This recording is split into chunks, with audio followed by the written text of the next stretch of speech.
Nama A.A. Juju makan lur kini menarik atensi warganet.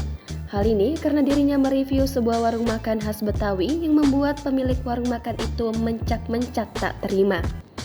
A.A. Juju mereview warung makan tersebut kurang baik hingga membuat Bang Madun atau yang lebih dikenal dengan Nyak Kopsa mengamuk. Diketahui A.A. Juju juga memiliki kontroversi lainnya, yakni buat pemilik warung makan meradang.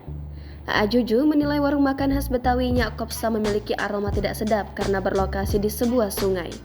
Warung makan itu juga disebut berantakan karena tisu bekas yang berserakan di mana-mana. Ketika mengetahui harga menu di warung tersebut, A.A. Juju tak segan menyebut harganya mahal.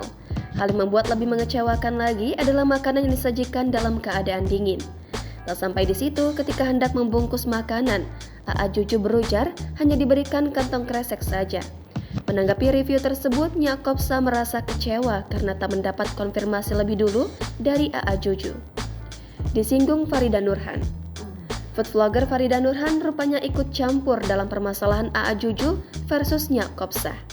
Dalam video Stitch yang sudah di take down, Farida Nurhan dianggap merasa sok senior sebagai food vlogger. Farida Nurhan menasihati A.A. Juju untuk menyampaikan saran kepada pemilik usaha terlebih dahulu sebelum dibuat konten. Bahkan Farida menyentil A.A. Juju memiliki warung makan sendiri dan berhenti mengikuti akun makan lur. Berseteru dengan pemilik Neinis Food.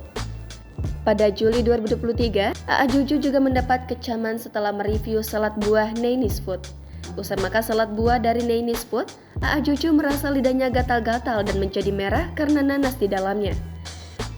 Neina dan Anissa sebagai pemilik Neinis Food merasa tak terima dengan review A.A. Juju, bahkan permasalahan tersebut sampai akan dibawa ke kantor polisi.